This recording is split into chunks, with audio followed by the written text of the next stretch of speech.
स्वागत है दोस्तों आपका हमारे YouTube चैनल वीर भूमि बुंदेलखंड ITI में। जैसा कि आप सभी को मालूम होगा कि आप सभी ITI के छात्रों की वार्षिक परीक्षा इस साल से ऑफलाइन की जगह ऑनलाइन की जा रही है।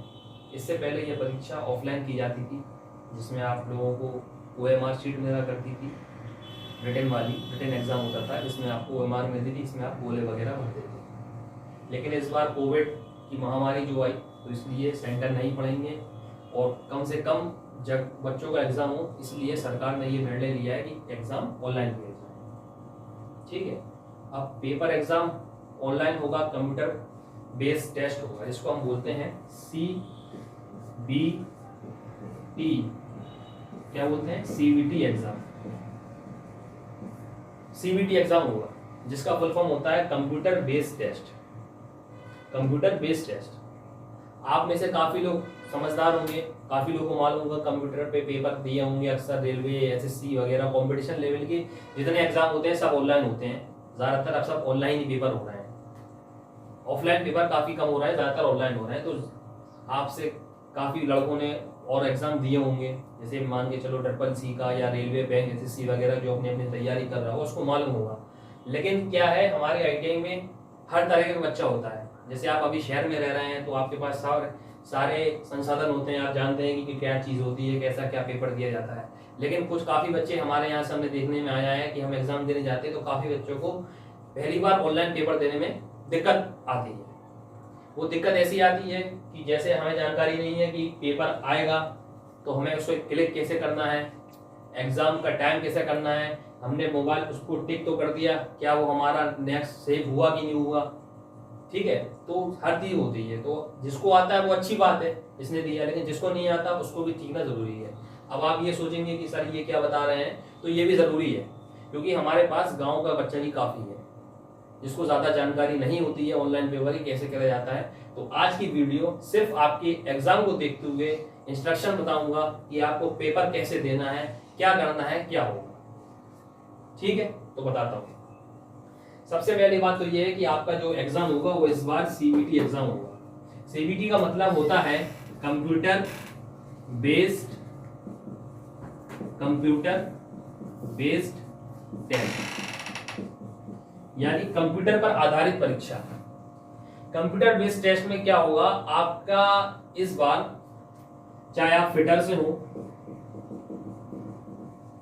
चाहे आप इलेक्ट्रीशियन से हो, यही दो ट्रेड के बच्चे हैं हमारे पास हमारे कॉलेज में, फिटर और इलेक्ट्रीशियन। आपका फिटर इलेक्ट्रीशियन का जो एग्जाम होगा वो ऑनलाइन होगा। ठीक है, अब जो आपका जो पेपर होगा वो आपका 3 पार्ट में होगा। कितने पार्ट में होगा? 3 पार्ट में। ठीक है, एक होगा पार्ट A, एक होगा पार्ट B और दूसरा होगा, एक तीसरा होगा पार्ट C।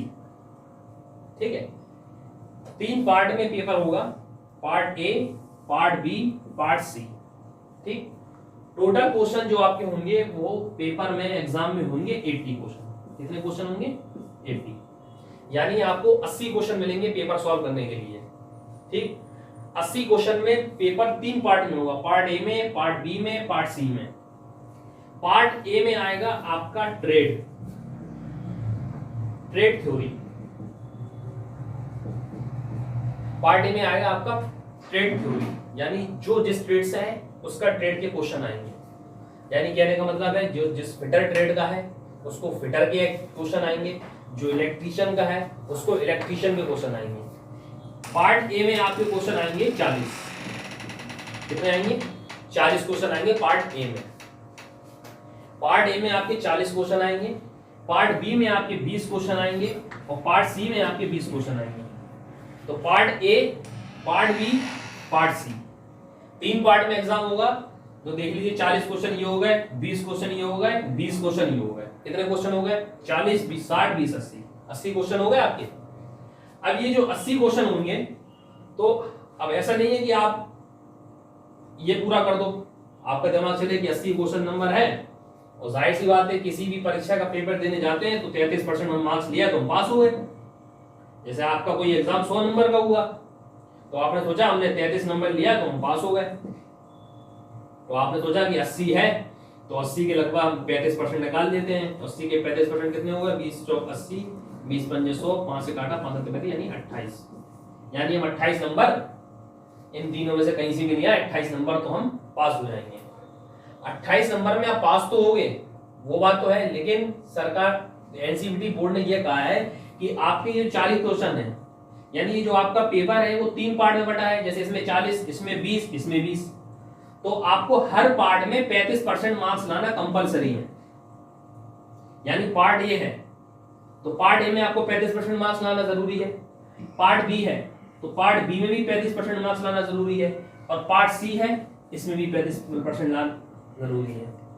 तो 35% निकालें तो 40 में 40 का अगर आप 35% निकालोगे तो कितना हो जाएगा? वो हो जाएगा, सॉल्व कर लो इसको, 20 दूनी 40, 20 पंजे 100, 5 से काटा, यानी 14 क्वेश्चन आपको पार्ट ए में चाहिए। 14 क्वेश्चन आपको पार्ट ए में सही ही करना है। अगर आप इससे कम नंबर लाते हो तो आपकी बैक लग जाएगी। ठीक, अब पार्ट बी मैं बताना भूल गया, पार्ट ए में ट्रेड थ्योरी है तो बताता हूं। पार्ट बी में होगा आपका वर्कशॉप कैलकुलेशन। क्या होगा? Workshop calculation. ये पार्ट बी और पार्ट सी चाहे फिटर का हो और चाहे इलेक्ट्रीशियन का हो, ठीक है, थोड़ी गर्मी ज्यादा है।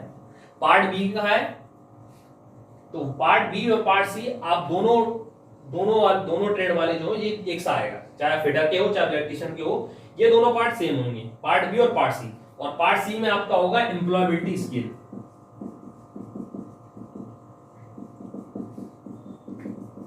पार्ट सी में क्या होगा?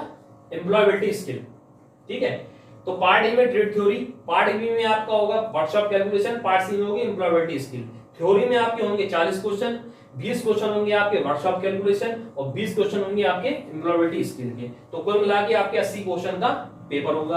अब आपको समझना है कि आपको समझ नहीं आ रहा है कैसा होगा क्या होगा, तो आप सबके पास स्मार्टफोन होगा घर पे। स्मार्टफोन पे आप निम्मी पोर्टल डालिएगा, निम्मी पोर्टल पे आपको पूरा वो दिख जाएगा जैसा आपका एग्जाम वहां पे होगा, जो आपका जहाँ पे सेंटर होगा कंप्यूटर लैब का।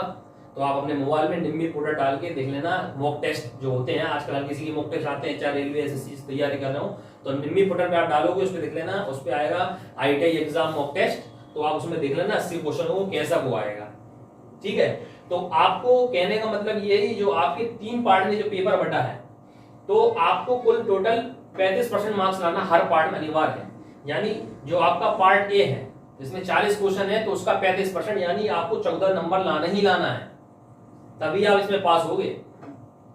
ठीक, अगर आपने सोचा कि मैं 15 नंबर इससे ले आऊं और 15 नंबर इससे ले आऊं, 30 नंबर हो गया सर मैं तो पास हो गया, और इसमें आप मान चलो 2 नंबर लेके आए, तो आप फेल हो गए, पास नहीं हो गए आप। क्यों? क्योंकि आपने पार्ट ए का जो मिनिमम क्वालिफाई है वो 35% है, यानी हर पार्ट का आपको 35% मार्क्स लाना जरूरी है। ठीक है, तो ये तो हो गई एग्जाम के नजरिए से कि आपको एग्जाम देना है, 80 क्वेश्चन आएंगे और ऑनलाइन पेपर होगा। इससे पहले आपने ऑफलाइन दिए थे तो उसमें भी सब होता था, तो आप बोले बढ़ते थे सब उसमें वगैरह होती थी, लेकिन इस बार क्या है ऑनलाइन पेपर होगा, काफी लोगों को जानकारी नहीं है। ठीक है, तो आज मैंने सिर्फ आपको उसकी जानकारी दी है कि एग्जाम आपका आएगा, सीबीटी एग्जाम होगा, आपको कंप्यूटर पर बैठना पड़ेगा, कैसा करना पड़ेगा, कितने क्वेश्चन आए, ये टाइप आएगा। ठीक है, कल मैं आपको उसके बारे में बताऊंगा कि एग्जाम आपको कैसे देना है, जैसे अभी तो मैंने सिर्फ आपको बता दिया है, कल मैं आपको हो सकूंगा तो शायद कुछ वीडियो में ऐसा करूंगा कि आपको मॉक टेस्ट थोड़ा लगा के दिखा दूं कि कैसे स्किप करना है, कैसे सेव करना है, तो मैं उसकी जानकारी दे दूंगा।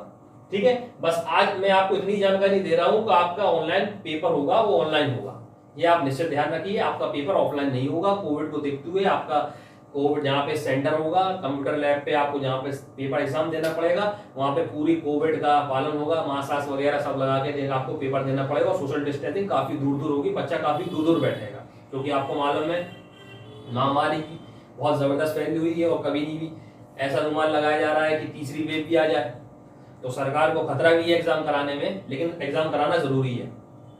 ठीक है ना, तो आपका एग्जाम होगा ऑनलाइन होगा, अभी डेट तो कंफर्म आई नहीं है, लेकिन हाँ ये दिया है कि आपकी जुलाई लास्ट में या अगस्त फर्स्ट वीक में आपका एग्जाम होगा।